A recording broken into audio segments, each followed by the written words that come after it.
농부가 열심히 땀을 흘리면서 일을 합니다. 얼마나 아름다운 모습입니까? 그러나 그거 아십니까?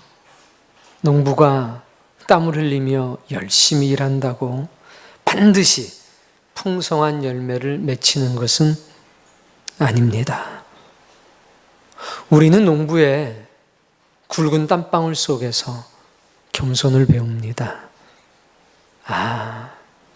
땀 흘리는 것이 중요하지만 풍성한 열매는 내 땀방울이 가져다 주는 게 아니라 신의 열심히 가져다 주는 거구나. 농부의 탄, 까만 얼굴 속에 흐르는 땀은 그의 열심이 아니라 그의 겸손이고 신의 열심이라는 것을 경험해 본 사람들은 다 압니다. 내가 땀 흘려서 풍성한 열매를 맺을 수 없다고 그래도 농부는 그 다음에면 어김없이 똑같은 일을 반복합니다. 그리고 원망하지 않습니다. 내가 땀 흘리며 농사 지어도 불어오는 바람이 아니면 곡식이 엉글 수 없다는 것을 너무나 잘 알기 때문입니다. 내가 아무리 땀 흘려 일구어도 저 하늘의 구름이 비를 내려주지 않으면 아무 소용이 없다는 것을 너무나 잘 알고 있기 때문에 그렇습니다. 내가 아무리 열심히 땅을 일구어도 저 태양의 뜨거운 빛이 없이는 결실할 수 없다는 것을 잘 알기 때문에 그렇습니다. 그래서 농부의 땀은 신 앞에 겸손이고 신의 열심이라는 것을 그 땀을 같이 흘려본 사람은 잘 알 수 있습니다. 여러분, 사람의 인생에 있어서 땀 흘림은 굉장히 소중한 것입니다. 땀 흘림이 없이는 어떤 것도 이룰 수가 없기 때문입니다. 그러나 땀 흘린다고 풍성한 열매가 보장되는 것은 아니라는 사실 또한 잘 깨달으셔야 합니다. 그리고 우리의 땀의 진정한 가치는 겸손이요 신의 열심의 땀방울임을 깨닫게 된다면 그 사람은 복 있는 사람입니다. 오늘 여러분이 그 땀방울의 소중한 진실의 가치를 꼭 깨달아 알 수 있는 동시에 그런 겸손의 땀방울, 신의 땀방울을 여러분의 인생 속에 툭툭 떨구면서 살아가는 그 복된 사람이 되시길 바랍니다. 어린 양을 보십시오. 얼마나 사랑스럽습니까? 저 어린 양을 보면서 누가 음란한 생각을 하겠습니까? 누가 저 어린 양을 보면서 탐욕을 마음속에 품을 수가 있겠습니까? 또 동시에 저 어린 양을 보면서 저 어린 양이야말로 영적 전쟁의 승리자다. 나를 구원할 유일한 수단이다. 또 누가 이렇게 생각하겠습니까?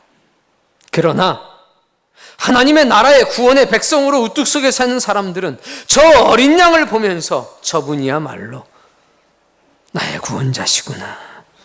이 위대한 영적 전쟁의 유일한 승리자시구나. 이렇게 깨닫게 될 것입니다. 오늘 본문은 저 어린 양과 함께 14만 4천이 시온산에 서 있다고 증거하고 있습니다. 왜 하나님께서는 마지막 전쟁의 승리자, 최후의 승리자, 하나님 나라의 백성을 어린 양과 함께 세워 두셨는가? 그건 저 어린 양의 이마에는 하나님의 이름이 있습니다. 저 어린 양을 볼 때 구원받는 14만 4천은 저 어린 양의 모습만을 보는 게 아니라 저 어린 양의 이마에 하나님의 이름이 써 있는 것을 볼 수 있는 사람들입니다. 요한복음 말씀에 보면 이런 말씀이 기록이 되어 있습니다. 썩을 양식을 위하여 일하지 말고 영생하도록 있는 양식을 위하여 하라. 이 양식은 인자가 너희에게 주리니 인자는 하나님께서 인치신 자니라. 아멘. 여기서 인자는 예수 그리스도입니다. 사람의 아들이란 얘기입니다. 그런데 사람의 아들에게 뭐 지셨다고 그랬습니까?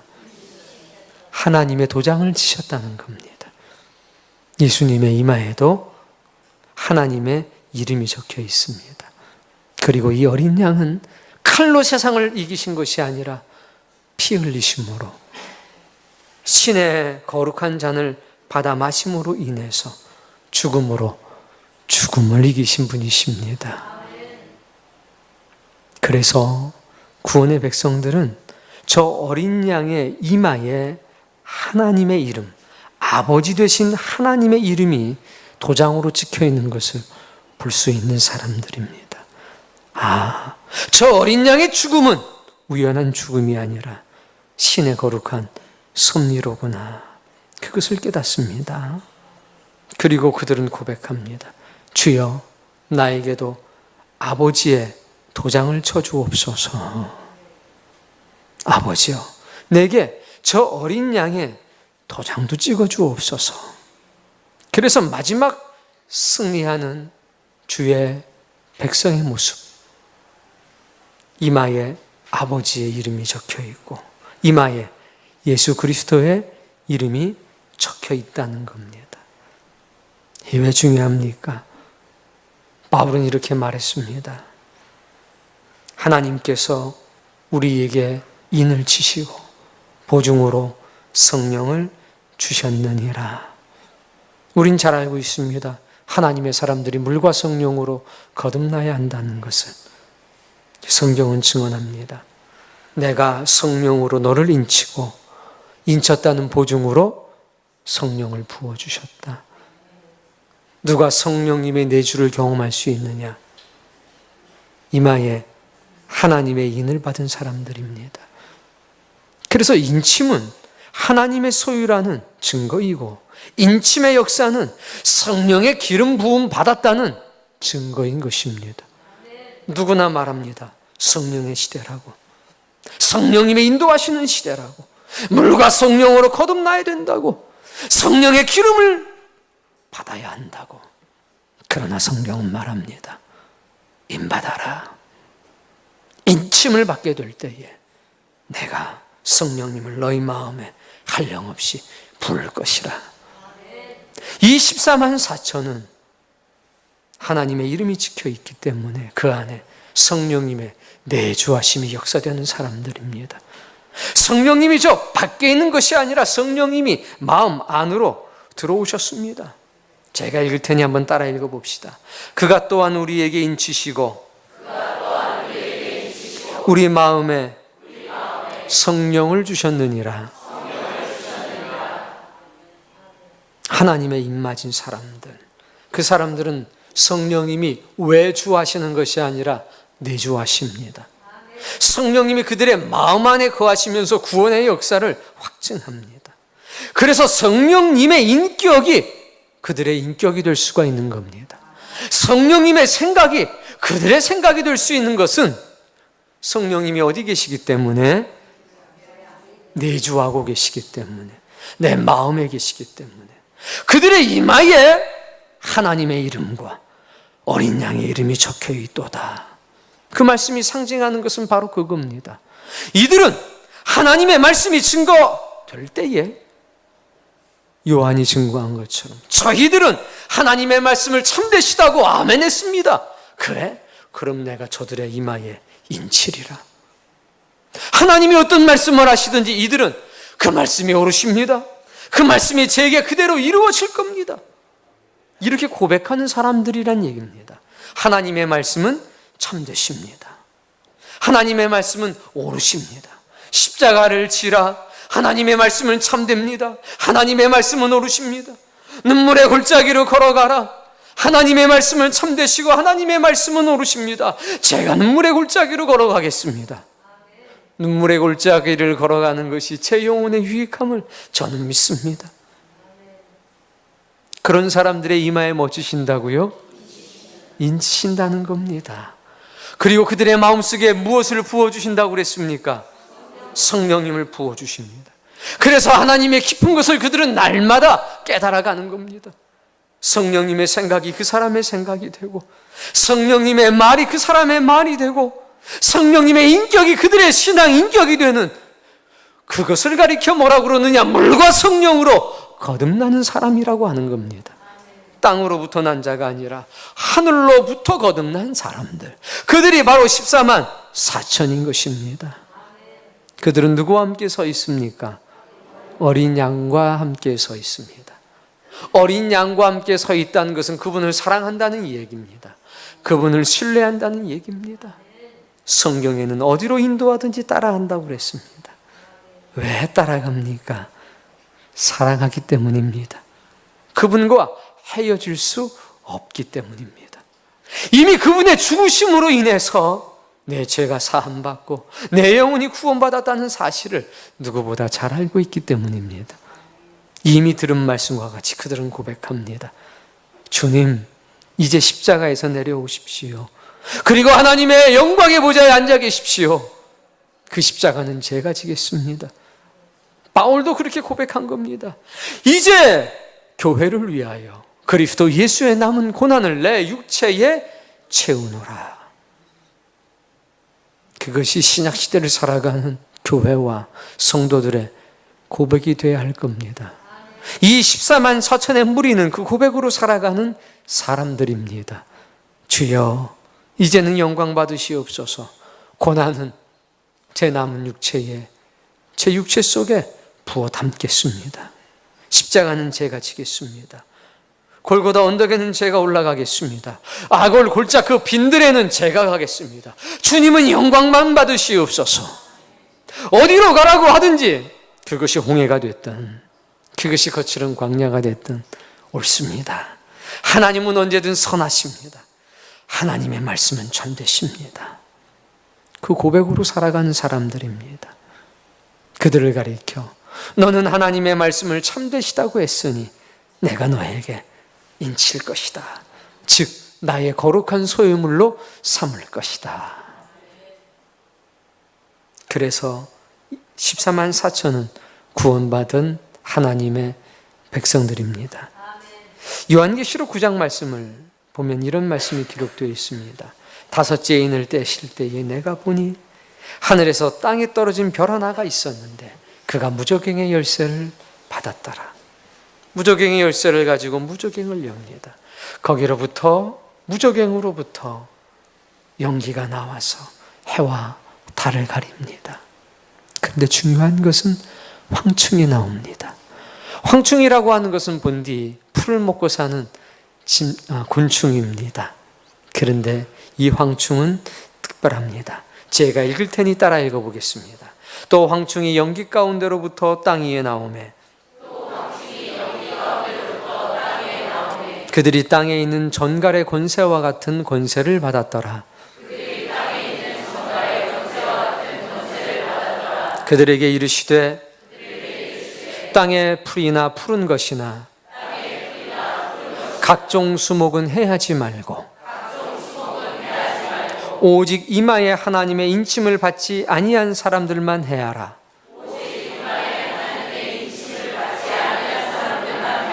원래 황충의 성질은 땅의 푸른 것, 수목을 먹고 사는 존재입니다. 그런데 하나님이 말씀합니다.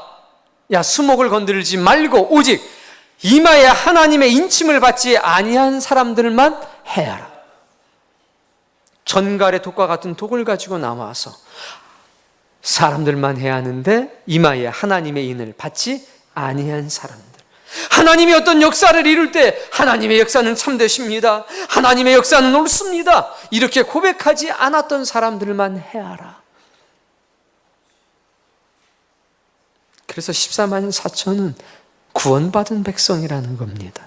하나님의 특별한 사랑을 받고 사는 존재라는 것입니다. 마지막 심판날 하나님의 특별한 은총이 그들과 함께 할 것입니다. 오늘 여러분 하나님의 소유가 되시기를 바랍니다. 우리의 이마에는 두 분의 이름이 있습니다. 아버지 되신 하나님의 이름, 또 어린 양 되시는 예수 그리스도의 이름. 구별되는 겁니다. 누가 봐도 아는 겁니다. 그래서 우리는 14만 4천이 구원받은 하나님의 백성임을 알 수 있습니다. 문제는 이 구원받은 백성들이, 무리들이 누구를 따라갑니까? 어린 양을 따라간다는 겁니다. 어린 양의 이미지를 보셨죠? 무언가 나에게 해줄 수 있을 것 같습니까? 아닙니다. 그런데 이들은 어린 양을 따라갑니다. 성경에 이런 역사가 한 번 있었습니다. 바로 출애굽의 역사에서 모세라고 하는 종을 세웠습니다. 그런데 그의 나이 80이었습니다. 아이, 목사님 80이면 늙은 양이지 어린 양이 아니지 않습니까? 근데 이거 아십니까? 나이가 들면 어린아이와 똑같아지는 것? 그래서 할머니하고 할아버지하고 손주하고 그렇게 재밌게 노는 겁니다. 똑같습니다. 나이 80에 부름받았는데 몸은 늙은 양인데 살아가는 모습들, 행동하는 모습을 보면 영락없이 어린 양이었습니다. 예수님은 죽음을 이기신 분이었습니다. 검으로 세상을 이기신 분이 아니라 신의 잔을 받아 마심으로 인해서 승리하신 분이셨습니다. 그분은 돌을 들면 막 설교하시다가 바리새인들이 돌을 들고 사두개인들이 돈을 들면 강력하게 말씀을 전하다가 순식간에 사라지시는 분이셨습니다. 심지어는 제자들도 막 찾았습니다. 어디 가셨지? 제자들도 남겨두시고 먼저 사라지십니다. 싸우려고 두질 않으셨습니다. 숨으셨습니다. 피하셨습니다. 마지막 날 그 밤에도 그러셨지 않습니까? 주여, 나의 원대로 하지 말고 아버지의 뜻대로 하옵소서. 베드로가 검으로 말코의 귀를 잘랐을 때 뭐라고 그러셨습니까? 칼을 든 자는 칼로 망하느니라. 내 아버지께서 주시는 잔을 내 어찌 마시지 않겠는가? 그분은 사랑하셨습니다. 가르신 유다까지도 사랑하셔서 그에게 떡과 포도주를 주고 그의 발을 씻겨주신 분입니다. 그는 사랑으로 이기셨습니다. 모세의 모습이 그랬습니다. 10번이나 덤볐다고 합니다. 그런데 그때마다 모세는 사랑으로 그 백성들을 대했습니다. 이스라엘 백성들이 모세가 40일 동안 시내산에 올라가 있는 동안 금으로 송아지를 만들었습니다. 그리고 말했습니다. 이것이 우리를 인도해낸 여호와다. 모세는 올라가서 돌아오지 않으니 그를 어찌 기다릴 수 있겠는가? 그리고 음란한 행위들을 했습니다. 하나님이 그걸 보시고 노하셨습니다. 모세에게 말씀하십니다. 저들이 우상 숭배하고 해서는 안 될 음란한 짓을 하니 내가 저희를 쓸어버리고 너로 새 민족을 이루게 하고 큰 민족을 이루게 하겠다. 그때 모세가 어떻게 한지 아십니까? 모세도 분노했습니다. 그 모습을 보고. 그러나 분노했던 모세는 하나님을 만나선 이렇게 말합니다. 이튿날 모세가 백성에게 이르되 너희가 큰 죄를 범하였도다. 내가 이제 여호와께로 올라가노니 혹 너희를 위하여 속죄가 될까 하노라.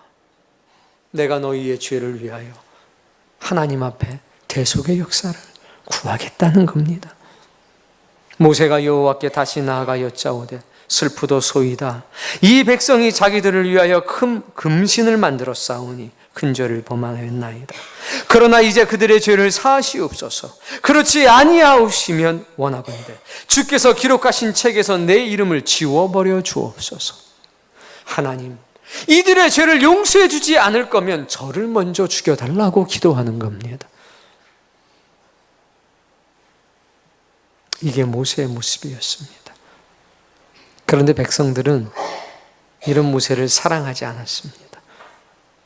저들 죄를 용서해 주지 않을 거면 하나님 차라리 나를 먼저 죽여 주옵소서. 이렇게 기도했는데 백성들은 어땠는 줄 아십니까? 홍해를 만났습니다. 바로가 가까이 올 때에 백성들이 자신들의 눈으로 바로를 봤습니다. 이스라엘 자손들이 심히 두려워하면서 하나님께 부르짖었습니다. 그리고 모세에게 이렇게 말합니다. 애굽에 매장지가 없어서 당신이 우리를 이끌어내어 이 광야에서 죽게 하느냐. 어찌하여 우리를 애굽에서 이끌어내어 우리를 죽게 하느냐? 우리가 말하지 않느냐? 우리를 내버려 두라. 우리가 애굽 사람을 섬길 것이다. 이렇게 말하지 않았느냐? 그런데 왜 이 광야에서 죽게 하느냐?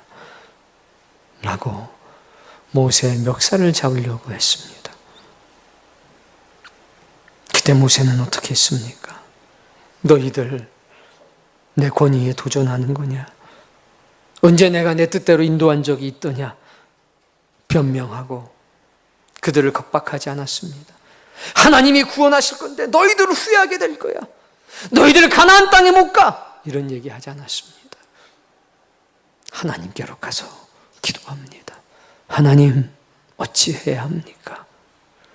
그때 우리 아버지 되신 하나님 말씀하셨습니다. 모세야, 네 손을 홍해를 향해서 들어라.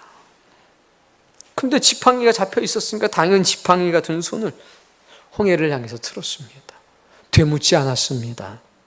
모세는 되묻지 않았습니다. 원망하는 주의 백성들을 등 뒤로 하고 모세는 손을 들었습니다.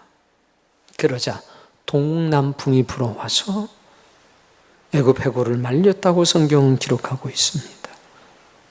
하나님의 능력으로 홍해를 건너갔습니다. 3일 지나자 마라라고 하는 곳에 이르게 됐습니다. 물을 만났습니다. 마셔보니 소금물이 섞여 있어서 쓴맛이 났다고 했습니다. 백성들이 또 원망했습니다. 우리가 무엇을 마실 수 있단 말인가? 목말라 죽겠다. 또 모세의 멱살을 잡으려고 했습니다. 그때 모세는 그들과 변론하지 않았습니다. 다시 하나님께 나아갑니다. 하나님께 기도합니다. 이 백성이 죽게 되었습니다. 어찌하면 좋겠습니까? 그래, 네 눈에 보이는 저 나뭇가지가 보이느냐? 그걸 담궈라. 그러면 될 것이라. 그리고 말씀하셨습니다. 내가 너희의 병을 치료하였다. 여호와 라파. 너희가 내 말에 순종하는지 내가 시험하였다. 그리고 얼마간의 시간이 지나자 엘림과 시내산 사이에 있는 신광야에 이릅니다. 여기서 이제 본격적으로 덤비기 시작합니다. 점점 입술이 험악해지고 악해지기 시작하는 겁니다. 모세야! 이렇게 됩니다. 뭐라고 하느냐? 애굽에서 노예 생활할 때 불가마 옆에서 고기를 굽던 시절이 그립다. 떡을 배불리 먹던 때가 그립다. 노예 생활하면서 하나님의 손에 죽었으면 좋았을 것을 이 광야로 우리를 인도해서 굶주려 죽게 하는구나 하고 돌을 듭니다. 치려고 합니다. 하나님께 모세는 또 나갑니다. 그리고 눈물을 흘리며 기도합니다. 하나님 어찌 해야 되겠습니까? 하나님이 말씀하십니다. 저녁에는 메추라기가 떨어질 것이요 새벽에는 만나가 떨어질 것이니 그것으로 먹여라. 여러분이 아는 것처럼 밤에는 불기둥이었습니다. 메추라기가 떨어집니다. 어떻게 떨어지겠습니까? 당연히. 새벽에는 만나가 내렸습니다. 그런데 그들의 입술에는 여전히 감사가 없었습니다. 거기서 조금만 더 가면 르비딤입니다. 먹을 거 생겼잖아요. 고기 오지요. 떡 생겼지요. 이번엔 물 달라고 그럽니다. 원망합니다. 싸웁니다. 목말라 죽겠다. 우리를 왜 데리고 왔느냐? 끝이 없는 겁니다. 어찌하여 우리를 애굽에서 인도해 내어서 우리와 우리 자녀와 우리 가축이 목말라 죽게 하느냐? 원망이 거듭될 뿐입니다. 감사라고 하는 것이 이들의 마음속에 없습니다. 이들의 입술이 없습니다. 그러나 14만 4천은 정절이 있는 자라, 순결한 자라, 어디로 인도하든지 따라가는 자라.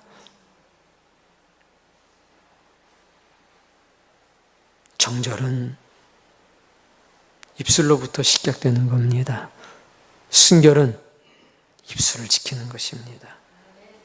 심지어는 가데스 바다에서 40일간 가나안 땅은 정탐하고 돌아옵니다. 10명의 족장이 말합니다. 우리는 다 죽었다. 가나안 땅에 가보니 하나님 말씀하신 대로 똑같이 젖과 꿀이 흐르는 땅인데 그 땅 거민이 아낙 자손이 거인과 같아서 우리는 그 앞에서 메뚜기 같으니 올라가면 다 죽을 거다. 민수기 14장 1절 말씀 찾아서 읽어보겠습니다. 그 소리를 들은 주의 백성들이 드디어 이렇게 됩니다. 14장 1절 말씀입니다. 찾아서 함께 읽습니다. 시작.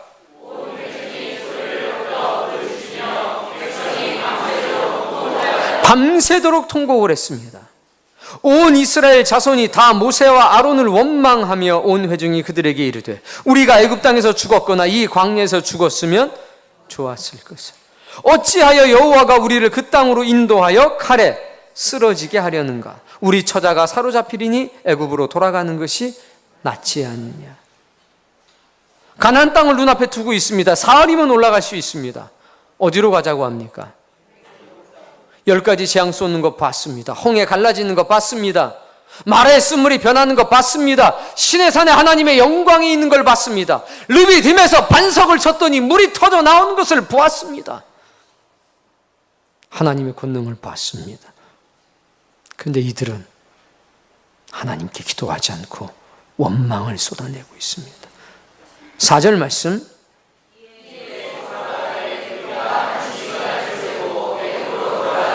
이제는 자기들끼리 원망하고 불평하는 것을 떠나서 원망과 불평이 구체적인 반역이 되고 반란이 됩니다.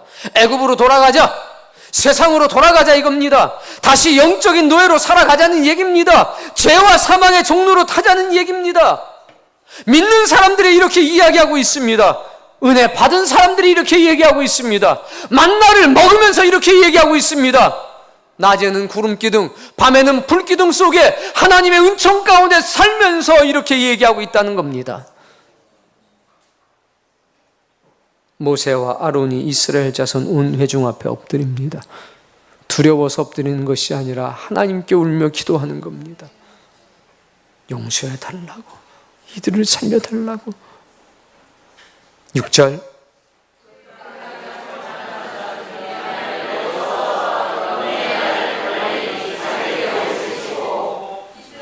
오직 두 사람만 울지 않았습니다. 여호수아와 갈렙. 그들은 항상 모세 편이었습니다. 홍해 앞에서 분노하는 사람들 앞에 이들은 입술을 지켰습니다. 모세가 두 팔을 들고 있을 때 그들 곁에 있었습니다. 마라의 쓴물이 단물로 변했을 때 많은 사람들은 물을 마시고 흡족해했습니다. 그런데 여호수아와 갈렙은 달랐습니다. 물을 마시는 기쁨이 아니라 모세를 통해서 역사하시는 하나님께 영광을 돌렸고 하나님의 도구가 돼서 역사하는, 살아가는 모세에게 감동을 받았습니다. 다른 사람들은 떡 때문에, 고기 때문에 기뻐하고 즐거워했지만 여호수아와 갈렙은 그렇지 않았습니다. 주의 종들의 기도에 응답하신 하나님께 감동을 받았고 이 흉악한 백성들의 위에서 눈물이 있는 모세의 모습을 보면서 감동을 받았습니다. 사랑하는 성도님, 14만 4천은 능력을 보고 따라가는 사람들이 아닙니다. 그들은 은혜 받은 그 모습, 하나님 앞에 영적 정절을 지키는 그 모습, 어떤 상황에서도 하나님의 방법으로 하나님의 진리를 따라 하나님의 은혜를 따라 살아가는 모세의 모습을 보고 주의 종들의 모습을 보고 검으로 세상을 그 모습이 아니라 능력으로 세상을 그 모습이 아니라 신의 잔을 겸허히 받아들이는 모습을 보며 감동을 입는 사람들입니다. 이들은 계속해서 말합니다. 우리가 두루다니며 정탐한 땅은 심히 아름다운 땅이라. 여호와께서 우리를 기뻐하시면 우리를 그 땅으로 인도하여 들이시고 그 땅을 우리에게 주시리니 이는 과연 젖과 꿀이 흐르는 땅이라. 주어가 항상 하나님입니다. 하나님이 기뻐하시면, 하나님이 우리를 인도하시면, 우리가 열심히 하면 아닙니다. 우리가 힘을 쏟으면 아닙니다. 하나님이 기뻐하시면, 하나님이 우리를 인도해 가신다면 하나님이 주실 것이라. 이것이 구원받는 사람들의 모습인 겁니다. 다만 여호와를 거역하지 말라. 또 그 땅의 백성을 두려워하지 말라. 그들은 우리의 먹이라. 그들의 보호자는 그들로부터 떠났고 여호와는 우리와 함께 계시니 그들을 두려워하지 말라. 입술의 정절을 지키고 있지 않습니까? 이것이 어디로 인도하든지 따라가는 자며 여자와 더불어 더럽히지 아니하고 순결한 자다. 그렇게 수십만의 사람들이 입술로 번제하고 있을 때에 그 편에 서지 않고 입술의 정절을 지키고 있는 사람들이 여호수아와 갈렙입니다. 시온산에서는 14만 4천이 그와 같은 사람들입니다. 오늘 여러분 입술의 정절을 지키십시오. 이 역사가 있을 때에 여호수아와 갈렙은 하나님께 특별한 은혜를 입었습니다. 14장 36절 말씀 읽겠습니다. 모세의 보냄을 받고 땅을 정탐하고 돌아와서 그 땅을 악평하여 온 회중이 모세를 곧 그 땅에 대하여 악평한 사람들은 여호와 앞에서 재앙으로 죽었고 그 앞에 보면 같이 원망하는 사람들도 죽었습니다. 38절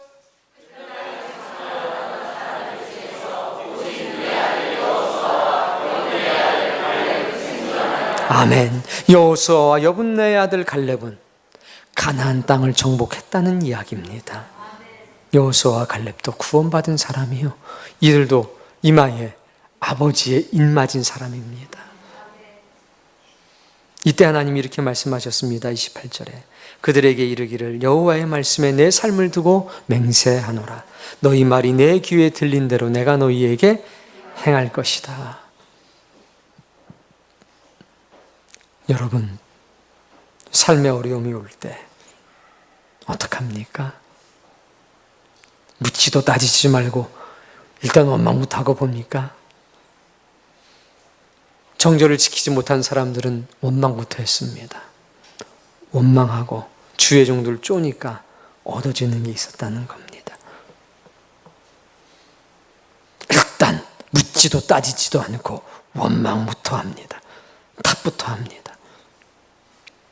돌까지 듭니다. 그리고 이것이 더 심해지면 고라와 다단이 됩니다. 이들이 뭐라고 그랬냐면 그들이 모여서 모세와 아론을 거슬러 그들에게 이르되 너희가 분수에 지나도다. 너희들이 너무 지나치게 모세와 아론이 대접을 많이 받는다는 겁니다. 회중이 다 각각 거룩하고 여호와께서도 그들 중에 계시거늘 너희가 어찌하여 여호와의 총회 위에 스스로 높이느냐. 성도들도 거룩하지 않느냐. 성도들도 기도에 응답받지 않느냐. 근데 네가 왜 너무나 많은 것을 누리냐. 왜 많은 혜택을 누리냐. 너만 왜 권세를 내리고 너만 왜 명령을 하냐. 이렇게 덤비고 따졌습니다. 그래서 고라는 영적인 제사장의 지위를 달라고 그랬고 다단은 군사적인 통치권과 정치적인 권세를 자신들에게 달라고 요구했습니다. 여러분, 말로 원망하고 불평하는 것이 점점점 자라나서 극단적인 영적 반란과 반역을 꾀하기 시작합니다. 행동에까지 이르게 된다는 것입니다. 이것은 악한 것은 악한 것대로 자연스럽게 이렇게 자라나게 되어 있습니다. 이런 죄와 악으로부터 우리가 멀어지기를 바랍니다. 여호수아와 갈렙은 어디로 인도하든지 따라가는 자였습니다. 홍해로 가든지 광야로 가든지. 여호수아야, 아모리 족속과 아말렉과 네가 싸워야 되겠다. 예, 너는 힘써 싸워라. 나는 산 위에 올라가서 하나님께 두 팔을 들고 기도하고 있을 테니 너는 싸워라. 예. 싸울 때 칼 들고 싸우지 않았습니다. 곡괭이 들고 싸웠습니다. 막대기 들고 싸웠습니다. 싸움이 되겠습니까? 안 되겠습니까? 근데 여호수아는 갔습니다. 모세가 두 손 들고 기도하는 동안에 여호수아가 승리하고 이겼습니다. 모세가 여호수아에게 말했습니다. 너는 이것을 네 마음에 새겨라. 이 전쟁을 잊지 말라는 겁니다. 여호수아는 어디로 가든지 순종하는 사람이었습니다. 갈렙도 마찬가지였습니다. 가나안 땅 들어갔습니다. 헤브론 산지가 전략적 요충지였는데 이길 수가 없었습니다. 다 두려워 떨고 있었습니다. 갈렙이 일어납니다. 나를 보내소서. 40년 전에 하나님께서 이 땅을 내게 주시겠다고 약속하셨으니 하나님께서 그 약속을 이루실 겁니다. 그때는 모세가 인도할 때가 아니라 여호수아가 인도할 때였습니다. 저를 보내소서.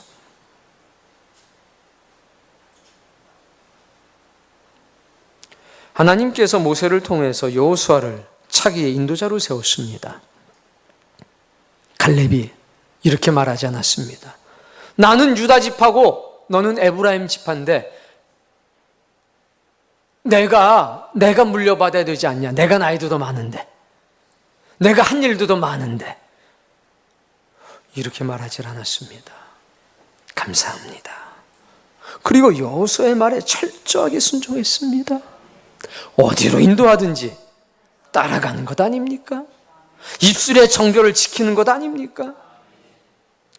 순결한 자는 원망하지 않은 사람들입니다. 순결과 충성으로 살아갔던 여호수아와 갈렙, 가나안 땅 정복했습니다.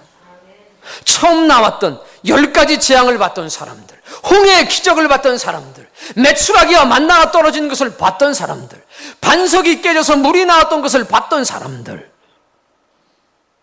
다 죽었습니다. 다 재앙 속에서 죽어갔습니다. 둘만 살았습니다. 정절을 지키지 못하기 때문에 스스로 죽어간 겁니다. 근데 이거 기억하셔야 됩니다. 광야 세대들이 있었습니다. 그들은 10가지 재앙 못 봤습니다. 홍해 갈라지는 건 못 봤습니다. 그들은 가나안을 두고 있었습니다. 누가 그들을 데리고 들어갔습니까? 여호수아와 갈렙이었습니다. 칼로 데리고 들어갔습니까? 아닙니다. 순결과 충성으로 살아가는 그들의 신앙이 그들을 데리고 들어간 겁니다. 광야에서 태어난 사람들을 가나안으로 인도해 간 사람은 능력의 사람들이 아니었습니다. 순결과 충성의 사람들이었습니다. 순결과 충성의 사람들에게 하나님께서 하늘의 능력을 더하셨습니다. 가나안 땅을 정복하게 했습니다. 수많은 사람들을 살려냈습니다. 오늘 우리도 죽어가는 사람을 살리겠다고 이름을 적어내고 또 기도를 한다고 합니다. 누가 많은 사람들을 생명의 길로 돌아오게 할 수 있는가? 순결한 사람들입니다. 충성된 사람들입니다.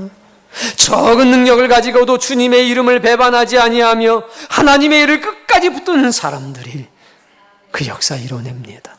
하나님이 그들에게 보아라, 내가 하늘의 열린 문을 너희에게 두었노라 말씀하지 않았습니까? 덕분의 신앙 두렵지 않습니까?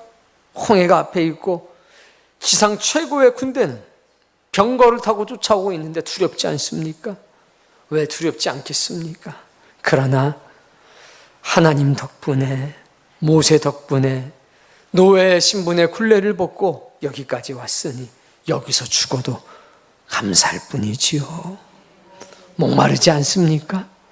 왜 목마르지 않겠습니까?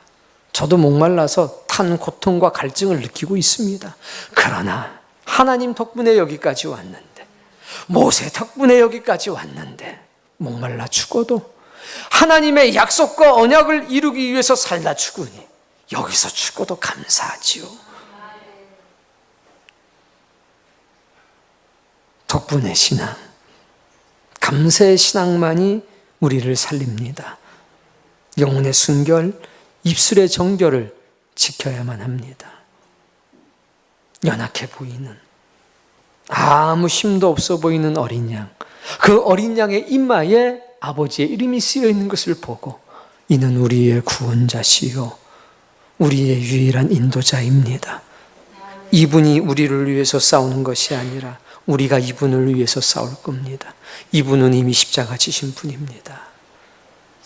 그런 정결한 고백이 나오는 사람들이 14만 4천의 양물이요 어린 양과 함께 구원의 산에 서는 사람이니 오늘 여러분이 꼭 그런 사람 되시길 바랍니다.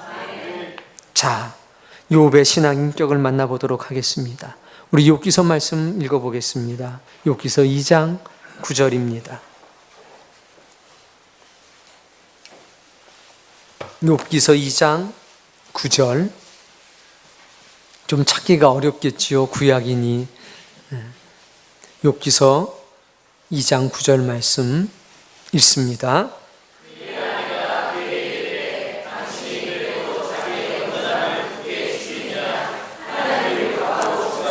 자식도 죽고 종들도 죽고 재산도 다 빼앗기고 욥은 온몸에 욕창이 났습니다. 아내가 와서 얘기하는 겁니다. 하나님이 복 주셨다고? 하나님 욕하고 너 죽어. 자식도 지키지 못한 주제에 살아서 뭐 하려고 죽어. 그랬더니 10절.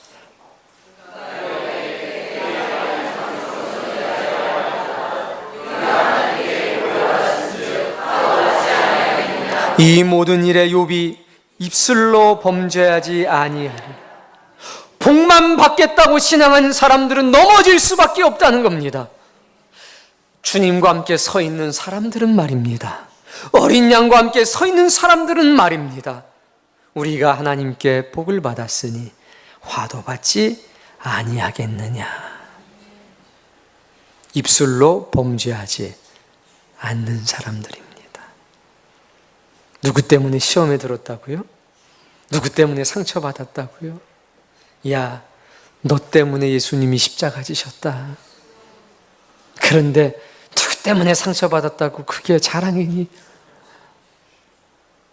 아직 미성숙한 겁니다. 이마에 아버지의 이름과 어린 양의 이름에 인침받은 사람은 결코 시험에 빠지지 않고 상처받지 않습니다. 왜? 성령님이 내주하시기 때문에.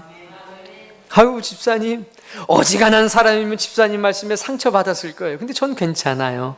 아유, 집사님 덕분에 제가 더 단단해졌습니다. 땡큐. 왜?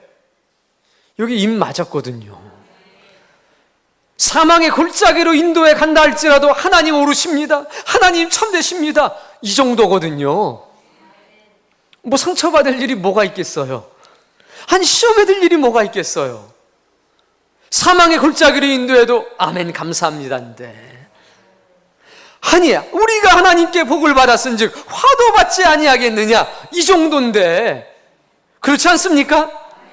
오늘 여러분이 이런 신앙 가진 사람이 되길 바랍니다. 물론 아직 미성숙한 시절에는 감당하기 힘든 말이지만 그래도 여러분이 교회를 통해서 주신 말씀을 통해서 하나님의 인을 받고 하나님의 역사를 참되다고 하는 그런 긍지와 자부심이 있는 사람이라면, 내가 그래도 영적으로 성숙됐다라고 자부하는 사람이라면 그렇다는 얘기입니다. 그러나 만약 여러분이 아직도 저는 아직 입 막기 전입니다 하면 괜찮습니다. 마음껏 시험에 드십시오. 제가 가서 울면서 기도할 테니까. 욥이 입술로 범죄하지 아니하리라. 이 말씀이 여러분에게 생명의 말씀 되길 바랍니다. 욥이 이것으로 끝나지 않습니다. 그 뒤에 새 친구들이 너무 괴롭힙니다. 그때 이렇게 고백합니다. 내가 하나님의 입술의 명령을 어기지 아니하고 정한 음식보다 그의 입의 말씀을 더 귀히 여겼도다. 먹는 음식보다, 비싼 음식보다, 좋은 음식보다 하나님의 입으로부터 나오는 말씀을 더 귀히 여겼다는 겁니다. 이게 어린 양과 함께 서 있는 사람들의 모습입니다.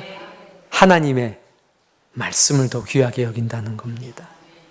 히브리서 말씀 찾아 읽어볼게요. 13장 5절. 히브리서 13장 5절입니다. 천천히 읽을게요. 멀미가 난다는 분들도 있어요. 너무 성경을 안 보다가 보니까 대부분은 괜찮은데 한 달만 지나면 멀미 안 날 겁니다. 걱정하지 마세요. 13장 5절 13장 15절 있습니다.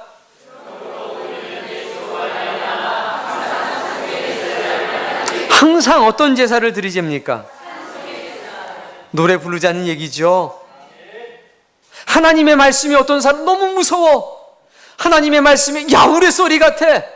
근데 어떤 사람은 검은 고 타는 소리와 같아서 우리는 노래한다는 겁니다. 이렇게 좋은데. 그래서 우리가 새 노래 부르는 겁니다. 검은 고 소리가 뭐가 되느냐? 반주가 되는 거죠.